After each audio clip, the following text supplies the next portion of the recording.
رسول الله وعلى آله وصحبه ومن والاه أما بعد.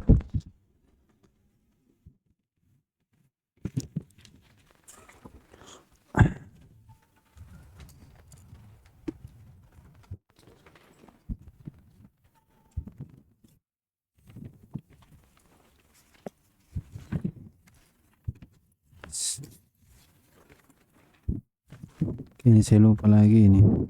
Yuk. Baik.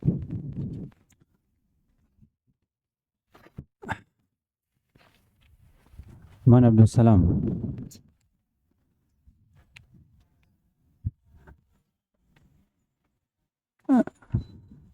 Ada berapa penamaan kalimat tauhid yang kita sebutkan kemarin? Berapa? 12 nama.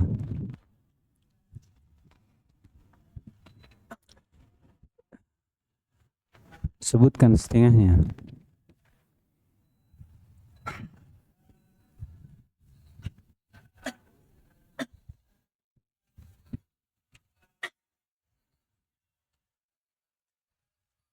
Pertama apa? Pembeda antara iya. Ini disebutkan musannif. Yang kedua, kalimat taqwa. Yang ketiga, al-urwatul wusqa. Ketiga, keempat, al-kalimah al-baqiyah.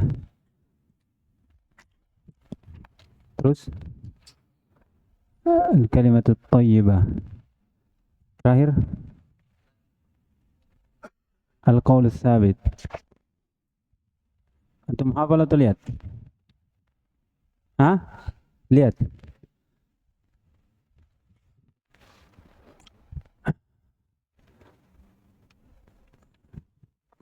Tidak ada namanya. Tapi bagian belakang, siapa yang bisa sempurnakan?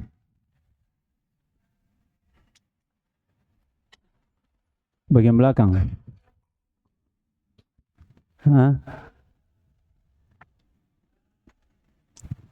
Arhan. Antum biasanya di sini duduk. 6. Terakhir. Iya. Atau 6 pertama juga enggak apa-apa.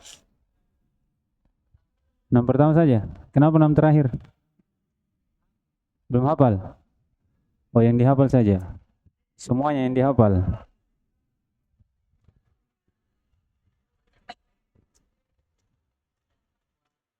Kalimat taqwa,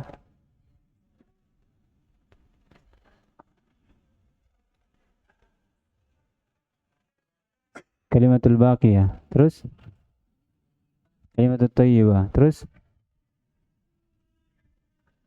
harus sampai 6 ini, antum bilang 6. Al-urwatul wusqa.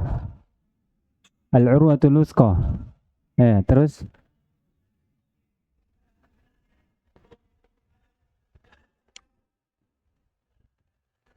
dua lagi. Katanya 6. Lupa.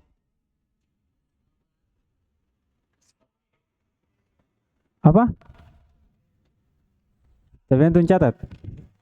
Oh, alhamdulillah. Apa lagi? Bagian belakang. Iya, berdiri. Berapa? Semuanya? 6 pertama. Apa? Teracak. Bisa semuanya? Berdiri saja sesuai kemampuannya antum. Kalimat taqwa. Terus kalimat shawab. Qaul tsabit.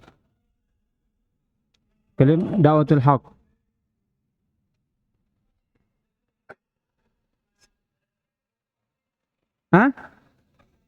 Sudah.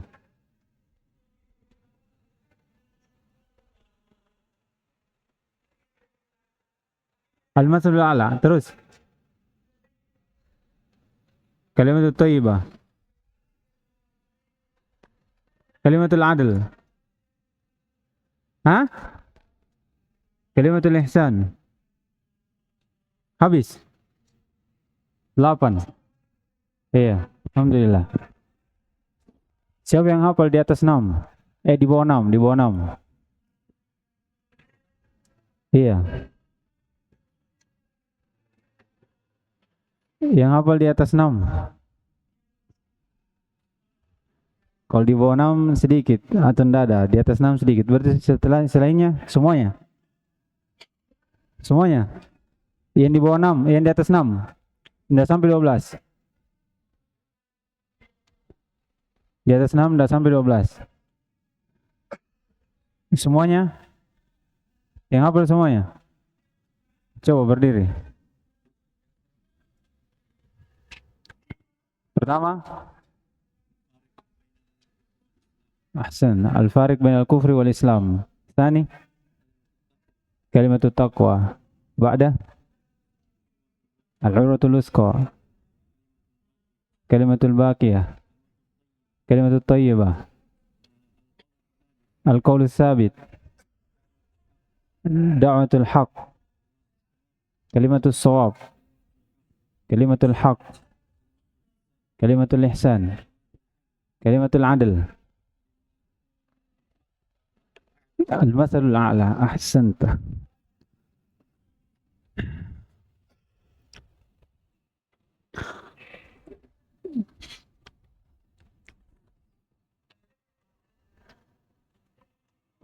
Taib.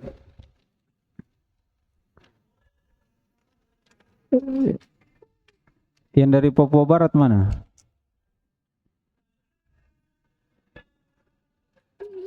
Kalimatul adl. Disebutkan kalimat al-adl ini penamaan dari kalimat tauhid. Mana dalilnya? Mana dalilnya?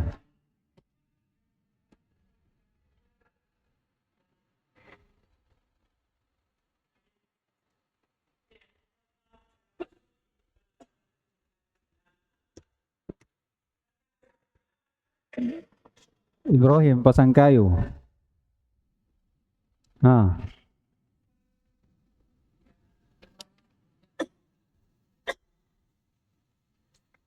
Innallaha ya'murukum bil 'adli wal ihsan wa ita'i dzil qurba wa yanha 'anil fahsya'i wal munkar. Siapa yang menafsirkan al-'adl di situ la ilaha illallah?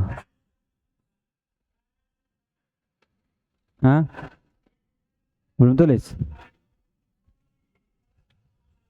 Luput.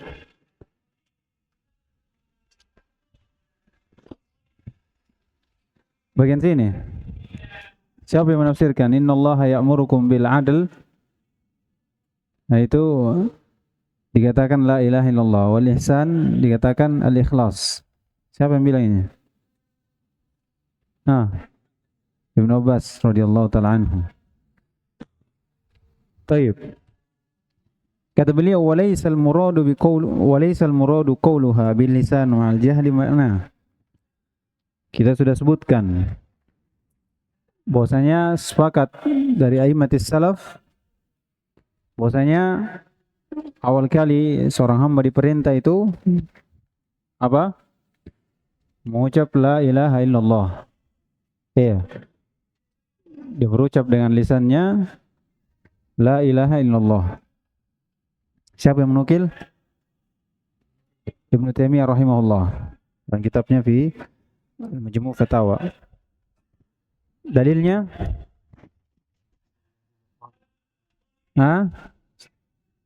Iya, berapa dalil kita sebutkan kemarin? Dari hadis Abu Hurairah ya. Hatta yaqulu la ilaha illallah. Kan? Jadi qaul itu kalau diitlakkan kata qala itu bil lisan. Kan? Kata qala itu kalau diitlakkan yang diinginkan itu diucapkan dengan lisan. Karena kalau dia diucapkan dengan hati itu diqaid. Yaquluna fi anfusihim. Diucapkan dalam hatinya, Tidak ada nut bil lisan. Jadi itu asal kalimatnya qala ya. Dikatakan qala itu an-nut bil lisan. Kalau diinginkan dengan qaul nafs itu dikatakan yaquluna fi anfusihim. Dikuat dengan fi anfusihim. Ini ada dalam Al-Qur'an. Satu tempat. Kata beliau ma'al jahli bima'na. Jadi yang pertama seorang diperintah untuk mengucap. Tapi tidak sekedar mengucapkan ya. Kalimat la ilaha illallah tidak sekedar diucapkan. Kata beliau seorang itu diperintah mengucapkan tapi dia harus paham maknanya. Bukan mengucapkan tanpa dipahami maknanya. Menunjukkan la ilaha illallah itu punya makna. La ilaha illallah punya makna. Kita sudah ambil kemarin. Bahwasanya kalimat la ilaha illallah itu kita tahu maknanya dengan mengetahui 3 masail ya. 3 masail. Bagian belakang ini saya mau tanya, siapa bisa hadirkan 3 ini? Bagian belakang. Iman, antum di belakang. Coba.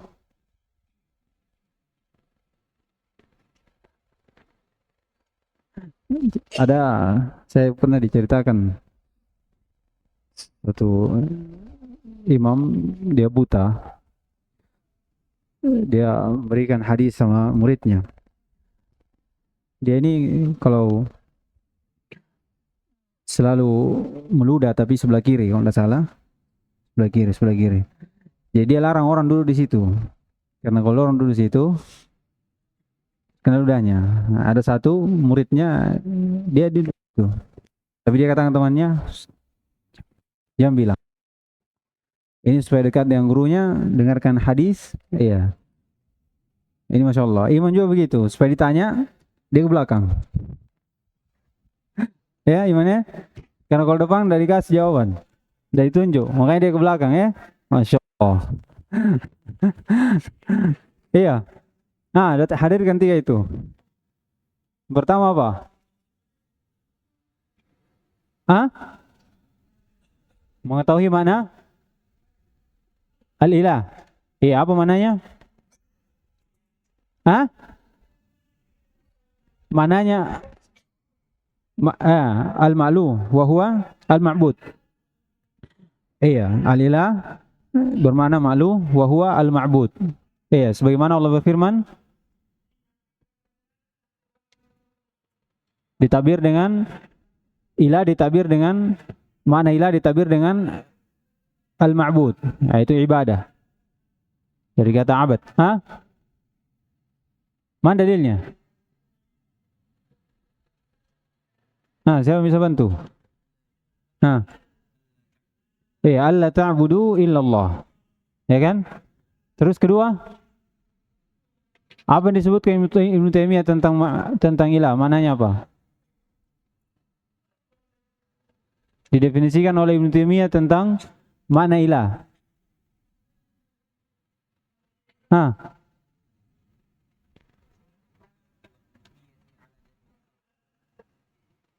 Al-ilah. Mana ilah? Ini ditafsirkan oleh Ibnu Taimiyah. Ada. Al-ma'bud al-muta'. Iya. Terus kedua? Iya, makna lafzul jalalah. Ditafsirkan Ibnu Abbas.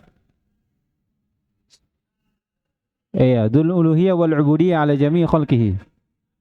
Baik, terakhir. Iya, mengetahui khabar yang dihapus. Iya.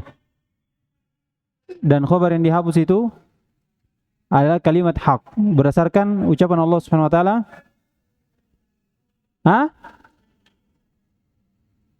Siapa yang bisa bantu?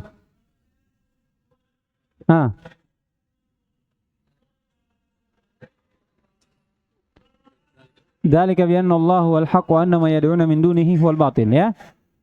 Sudah. Jadi tiga ini terkumpul, maka makna la ilaha illallah itu apa? La ma'budu bihaqqin illallah. Kemudian kalau diambil dari ayat ditambah wa ghairullahi wa in ubida fa batilun. Ahsan. Wa ghairullahi wa in ubida fa batilun. Jadi ini tiga, bagaimana kita mengetahui makna la ilaha illallah. Jadi la ma'budu bihaqqin illallah. Ini untuk membantah siapa? Iya, terutama ucapan yang paling ucapan dari al-wahdatul wujud. Iya. Ini yang mengatakan Allah Subhanahu wa taala itu mahallul khalq. Iya, bertempat di manusia. Ini disebutkan, jadi orang yang sudah Allah Subhanahu wa taala itu menyatu dengan dirinya, makanya dia tidak sholat. Kalau untuk melihat kenapa tidak sholat, terangkat sudah taklifiyah. Ditanya kenapa tidak sholat, terangkat taklifiyah, dia beralasan juga. Perhatikan, dia juga tidak mau dibilang Tuhan, tidak mau. Tidak mau dia bilang Tuhan, tapi Allah ada pada dirinya. Ada Allah pada dirinya. Jadi dia tidak mau dikatakan Tuhan karena dia seorang hamba. Tidak mau sholat. Kenapa? Karena kalau dia sholat berarti Allah juga sholat.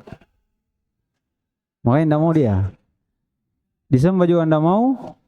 Iya, disuruh sholat juga tidak mau. Dia mau jadi seorang hamba tidak mau. Sebagai ilah juga tidak mau. Berarti manzilah baina manzilatain. Iya. Ini wahdatul wujud, dikatakan la maujuda illallah. Tidak ada yang ada kecuali Allah. Jadi setiap yang ada itu Allah, karena Allah menyatu dengan makhluknya. Iya, menyatu dengan makhluknya. Baik, jadi makna la ilaha illallah itu la ma'budu bihaqqin illallah.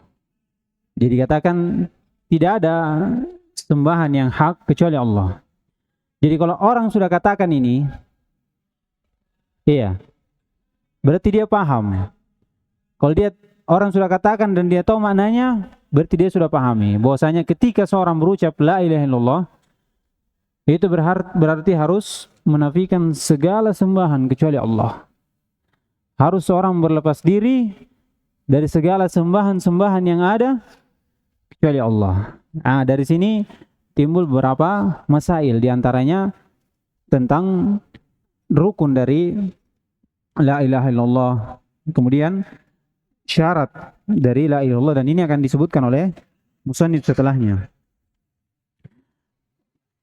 Jadi makna la ilaha illallah la ma'budu bihaqqin illallah. Jadi berarti seorang kalau mengucapkan ini berarti harus menafikan, meniadakan segala sembahan apapun yang ada di muka bumi ini kecuali Allah. Ini yang dipahami oleh kaum musyrikin. Iya, makna ini dipahami oleh kaum musyrikin. Di antara yang memahami temannya Abu Thalib. Iya, temannya Abu Thalib. Tatkala Nabi SAW datang, menjumpai Abu Thalib di waktu dia mau meninggal. Lihat, kata Nabi SAW, dan di sampingnya ada Abu Jahal dengan Abdullah bin Umayyah. Lihat, kata Nabi SAW, ya mi qul la ilaha illallah kalimatan uhajulaka indallah. Lihat, ya Ami katakan la ilaha illallah. Lihat, disuruh untuk mengucap la ilaha illallah, kalimat yang saya akan berhujjah untukmu di depan. Apa kata dua orang ini? Lihat, karena dia tahu maknanya. Ucapkan la ilaha illallah, dia tahu maknanya. Apa dikatakan? Atarku millata Abdul Muttalib.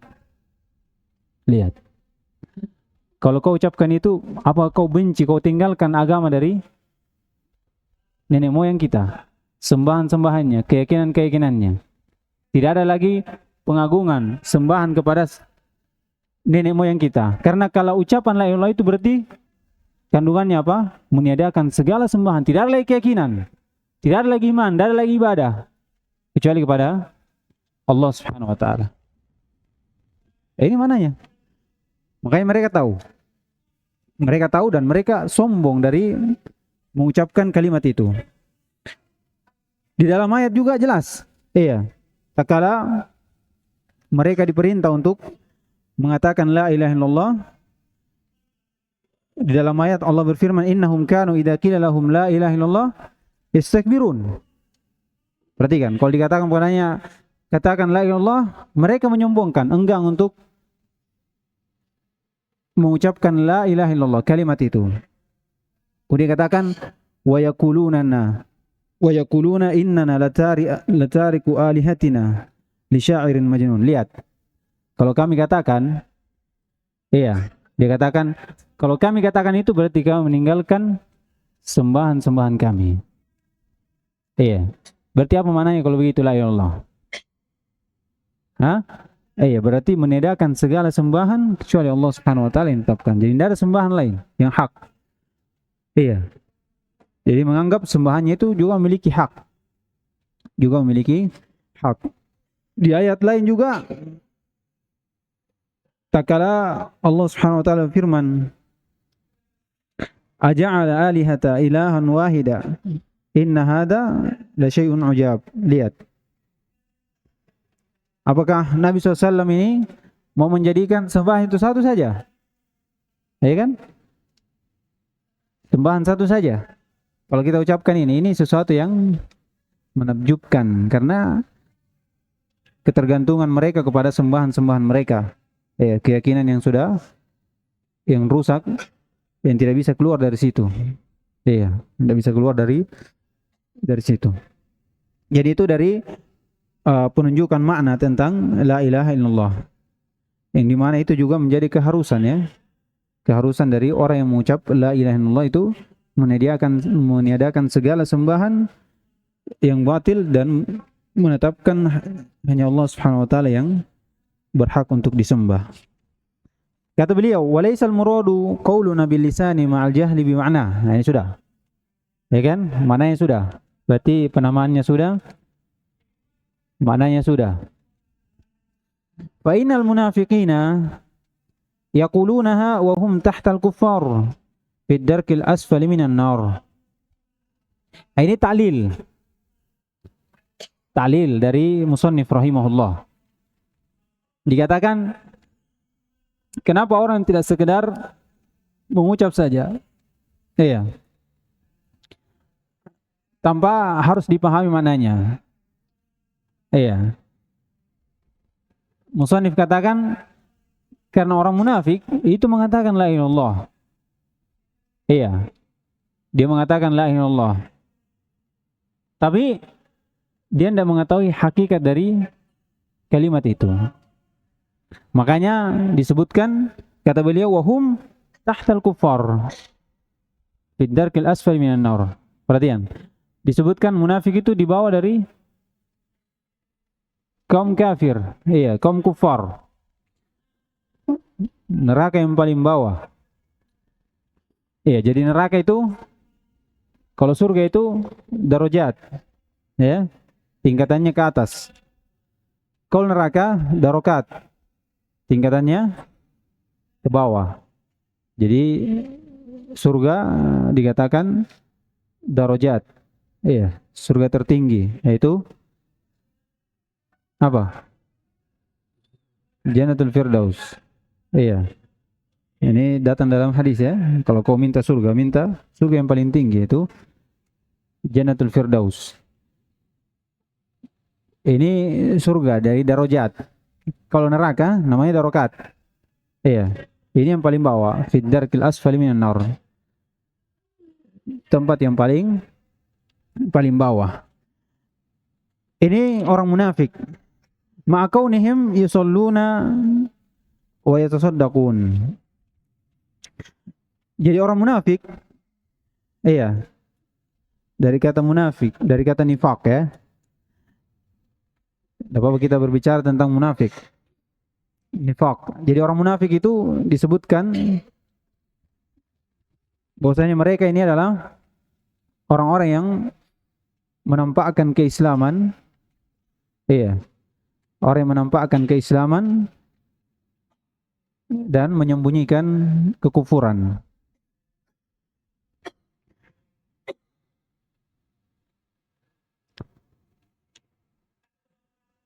disebutkan oleh Ar-Rajihi, iya, dalam syarahnya kitab Al-Iman Al-Awsat Ibnu Taimiyah rahimahullah, dikatakan al-munafiq alladhi yubhirul Islam wa yubtinu al-kufr. Dia menampakkan keislaman dan menyembunyikan kekufuran. Wa huwa kafirun. Lihat. Wa huwa kafir. Jadi orang munafik ini kafir. Li'annahu syarukal kuffar. Karena mereka bersyirikat pada kekufuran bersama dengan kaum kafir. Nah, ini sama derajatnya. Wa zada alaihi. Perhatikan, dan orang munafik itu menambah atas kekufurannya bil khida', dengan tipu daya. Haitsu azharal Islam. Dari sisi mereka ini menampakkan keislamannya. Ini adalah tipu daya, tipu daya ini. Mereka menyembunyikan kekufuran dan menampakkan keislaman. Walihada, kata beliau, kanat uqubatuhu asyaddan atau asyadda. Maka dikatakan akibatnya atau balasannya ini dahsyat. Ini ucapan Allah Subhanahu wa taala. Iya kan? Innal munafiqina fid darki asfali minan nar. Iya, tahtal kuffar. Paling bawah. Paling bawah. Dari kufur yang memang menampakkan kekufurannya dan menampakkan apa yang ada dalam hatinya dari kekufuran,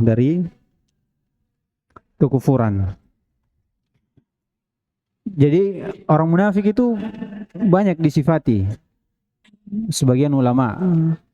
Ini yang disebutkan oleh Rajihi dari orang munafik ini. Disebutkan Ibnu Umar atau Umar bin Khattab radhiyallahu taala anhu. Dia berucap tatkala di atas mimbar Rasulullah SAW. Iya. Dia mengucapkan ini beberapa kali. Iya. Ucapan ini diucapkan beberapa kali. Dia berkata, "Inna akhwafa ma akhafu ala hadhihi al-ummah al-munafiq al-alim." Lihat. Yang paling saya takutkan di umat ini munafik yang berilmu. Bertanya orang yang hadir, iya, kaifal munafik alim? Bagaimana munafik yang berilmu itu? Dikatakan alim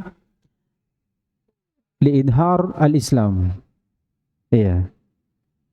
Dia dikatakan alim menampakkan keislamannya. Wajahilun fil qalbi wal amal. Iya, lihat. Dan dia jahil pada keyakinannya dan amalannya. Ini munafik al-alim. Iya. Jadi dia alim di mana? Apa yang ditampakkan oleh manusia, di tengah manusia. Ini alim, dikatakan alim, tapi dikatakan jahil fil qalb wal amal. Ini dikatakan munafik al-alim. Ini yang disebutkan oleh Ibnu Umar atau Umar bin Khattab radhiyallahu taala anhu.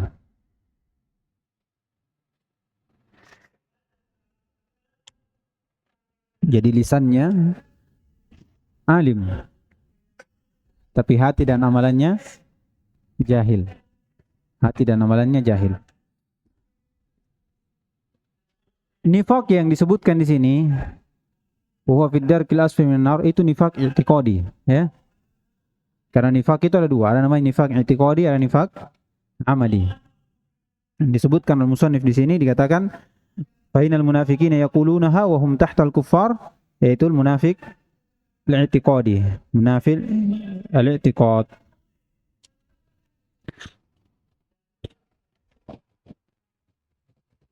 Adapun nifaq amali ini sebagaimana yang disifati oleh Nabi SAW. Iya, alamatul munafik salasa. Ya. Wa idza haddatsa kadzdzaba. Wa idza ahlafa wa idza wa'ada ahlafa. Wa idza tumina khana. Ini dia. Ini dari sifat atau tanda dari tanda kemunafikan. Awwal man 'urifa bin nifaq min bani Adam. Man? Hah? Disebutkan yang pertama dikenal kenifakannya di anak cucu Adam keseluruhannya dari awal sampai akhir itu anak dari Nuh, anak yang keempat dari Nuh. Namanya Kan'an ibn Nuh. Kan'an ibn Nuh. Disebut juga Yamun. Yamun ibn Nuh. Yamun. Kan'an ibn Nuh atau disebutkan Yamu. Ya Mim ibn Nuh. Ini anak keempat dari Nuh alaihissalam. Ini yang pertama dikenal kemunafikannya di Bani Adam. Wa awwal man 'urifa bin nifaq fi hadhihi ummah Abdullah ibn Ubay ibn Salul. Abdullah ibn Ubay ibn Salul. Dan kenifakan muncul di zaman Rasulullah SAW itu setelah perang Badr al-Uthmah. Di tahun kedua, di bulan Ramadan. Setelah itu baru muncul apa? Muncul kemunafikan dari Abdullah ibn Ubay ibn Salul. Akan disebutkan nanti tentang kisahnya. Ini ada ya di antum lihat di nomor 4 di syarahnya Shalih Al-Fauzan. Itu ada di situ. Jadi tak kala pada saat itu di perang Badar itu kaum muslimin mengalahkan kaum kufar dari tentara-tentara kaum Quraisy, dan dikenal Quraisy itu adalah disebutkan Tajul Arab, yaitu mahkota dari lambang Arab ini. Dikalahkan. Nampaklah di situ Islam. Dari situlah orang munafik masuk, mengambil apa? Mengambil perlindungan dengan menampakkan keislaman, berpura-pura masuk dalam Islam, dan pada hakikatnya ada kekufuran dalam dirinya,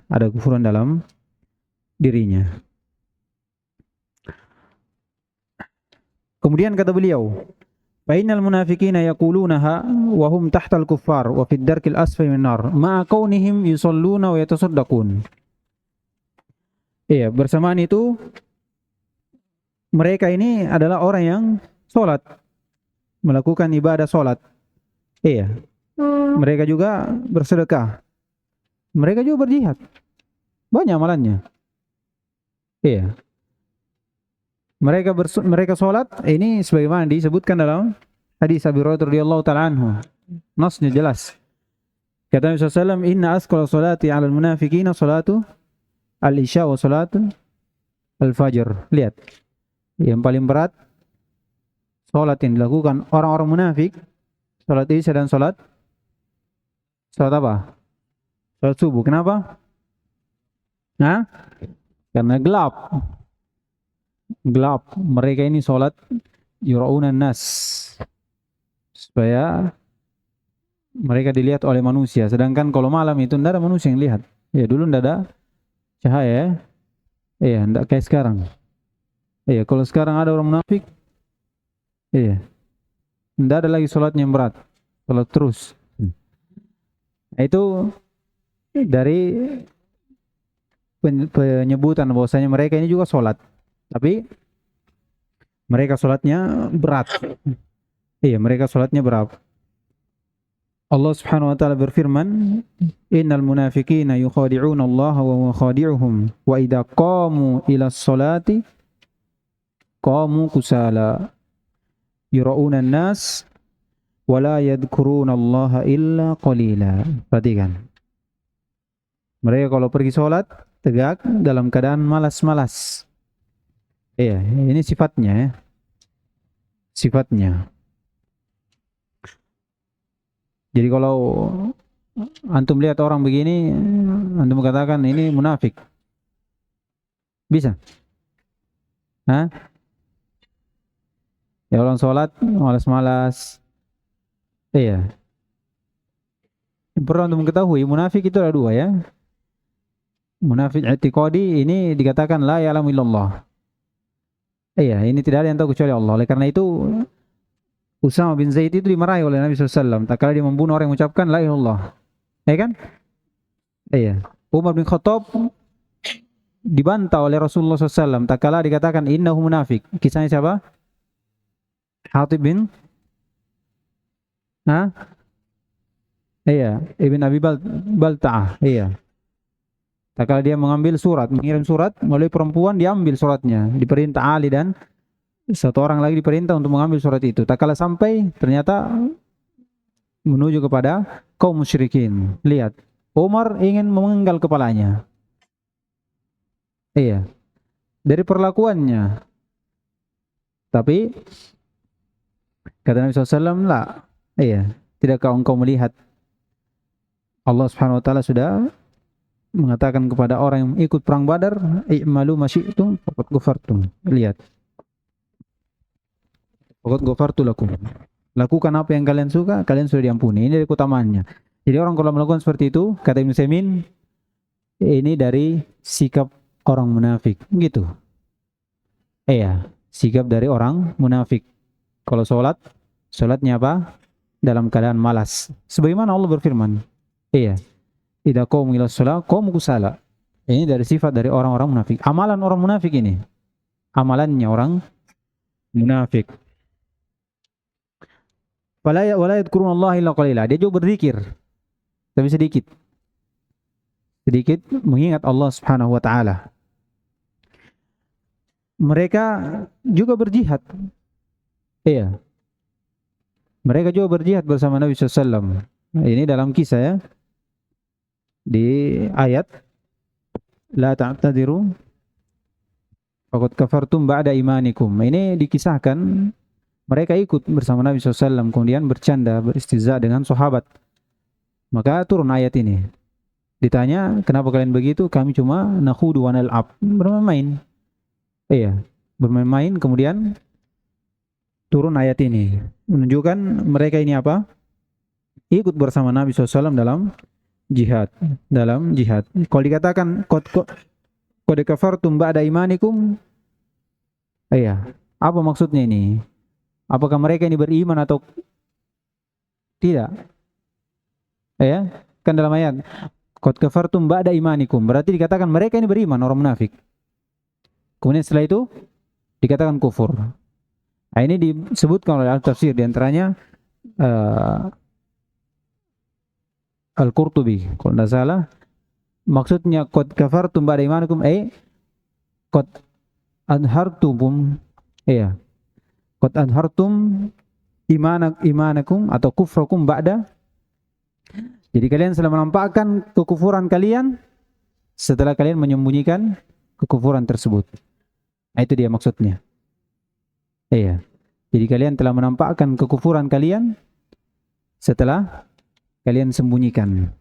Kalian sembunyikan. Yang kalian hiasi dengan keimanan.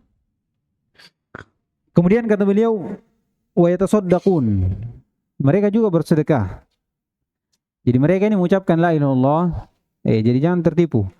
Mereka mengucapkan la ilaha illallah, tapi mereka tidak paham maknanya, tidak tahu maknanya, tidak beramal dengan kandungan maknanya. Mereka ditempatkan di mana? Di neraka yang paling bawah. Dan mereka bersamaan itu, kata beliau, mereka memiliki amalan yang besar. Salat, jihad, Masya Allah. Apalagi sedekah. Dalam ayat Allah berfirman, humul ladina yaquluna la tunfiqu ala man 'inda Rasulillahi hatta yanfaddu hay yatafarraqu. Jadi jangan kalian menginfak. Perhatikan, jangan kalian memberi nafkah siapa yang bersama Rasulullah SAW sampai dia merasa sempit dan mereka terpecah. Ini dari angan-angan mereka. Dia anggap kekokohan dari kaum muslimin itu karena nafkah mereka. Enggak. Oleh karena itu Allah firman, walillahi khazainus samawati wal ard walakinnal munafiqina la yafqahun. Tapi pemberdaharaan itu di sisi Allah Subhanahu wa taala semuanya. Iya. Memberikan siapa saja yang dikehendaki dari kenikmatan dunia, dari harta dan selainnya. Akan tetapi orang munafik itu tidak ketahui. Perhatikan. Ini ucapannya siapa? Abdullah bin Ubay bin Salul. Perhatikan. Abdullah bin Ubay bin Salul. Ini didengar oleh Zaid bin Arqam. Kemudian disampaikan kepada Rasulullah SAW. Perhatikan.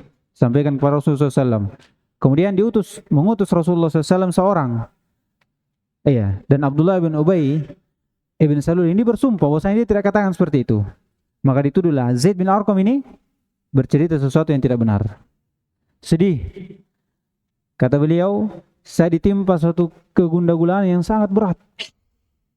Iya, saya tidak inginkan Rasulullah SAW menganggap saya itu berdusta. Perhatikan sahabat, sedih. Iya, sedih. Kemudian setelah itu turunlah ayat. Di awal ayat, idza ja'akal munafiquna qalu innaka la rasulullah wallahu ya'lamu innaka la rasuluh wallahu yashhadu innal munafiqina lakadzibun. Kemudian Rasulullah SAW mengutus, disebutkan dalam riwayat, datang sendiri Rasulullah kepada Zaid bin Arqam, kemudian dikatakan, telah turun ayat yang membenarkan bahwa kau itu benar. Subhanallah. Perhatikan. Ini di masa turunnya ayat seperti itu. Ada masalah terpecah. Iya. Ada masalah terpecah. Rasulullah SAW itu hanya melihat dari zahirnya, dari yang tahu. Ya. Ini dari orang munafik, melihat zahirnya. Tapi tak kala turun ayat, barulah diketahui. Oleh karena itu Rasulullah SAW itu memberitahukan orang-orang yang munafik di sisinya kepada siapa? Hudzaifah bin Yaman. Hudzaifah bin Yaman. Cuma dia dikasih tahu siapa orang munafik di antara kita. Rasulullah SAW tidak mau memeranginya karena dituduh. Jangan sampai dituduh bahwasanya Rasulullah memerangi saudaranya. Jadi sebelum meninggal disampaikan kepada Hudzaifah bin Yaman. Perhatikan, datang Umar bin Khattab. Bagaimana sahabat ini? Ini antum ambil pelajaran. Datang Umar bin Khattab kepada Hudzaifah bin Yaman, dikatakan, wahai Hudzaifah, apakah saya termasuk orang itu? Subhanallah. Umar bin Khattab takut dirinya ada kenifakan dalam dirinya. Bersama dengan itu Umar bin Khattab yang paling keras dalam menolong agama. Iya. Ini semana dengan ucapan Abdullah bin Abi Mulaikah. Dikatakan adraktu salasina min ashabin Nabi SAW. Iya. Saya mendapati 30 dari sahabat SAW, tidak ada satu orang pun kulluhum yakhafuna an nifaq fi nafsihi. Perhatikan, mereka takut semua kenafikan dalam dirinya. Wala ahadun yaqulu ana misli iman Jibril. Salah satu mereka tidak ada yang mengatakan iman saya seperti iman Jibril. Iya. Lihat. Jadi mereka takut dari kenifakan. Iya, tidak ada yang mentazkiyah dirinya di atas keimanan. Mentazkiyah dirinya orang yang paling benar. Tidak ada. Sahabat bagaimana keutamaannya masih saja ragu dalam dirinya. Masih saja takut, bukan ragu ya, takut ada kenifakan pada dirinya. Jadi ini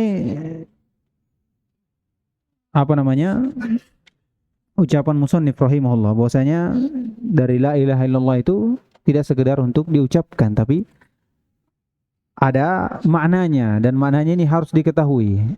Maknanya ini punya konsekuensi, punya kandungan, ketentuan-ketentuan. Iya, terkandung nafi wal isbat atau rukun, terkandung syarat, dan ini insyaallah akan kita bahas setelahnya. Dan terakhir terkandung apa? Nawaqidul kalimat la ilaha illallah. Jadi sisa 4 kita. Syarat, rukun, ketentuan-ketentuan, dan nawaqidnya. Nawaqidnya ini nanti di pertemuan terakhir di kitab Nawaqidul Islam. Ya, Nawaqidul Islam. Taib. Insyaallah besok kita ambil di pembahasan ini. Jadi saya tidak masuk di sini karena ini pembahasannya lain ya. Pembahasan lain. Jadi katakan walakinnal murada qauluhu atau qauluhu ya ma'a ma'rifatiha bil qalb dan seterusnya. Baik, subhanakallahumma hamdik, syada la ilaha illa anta, astaghfiruka wa atubu ilaik.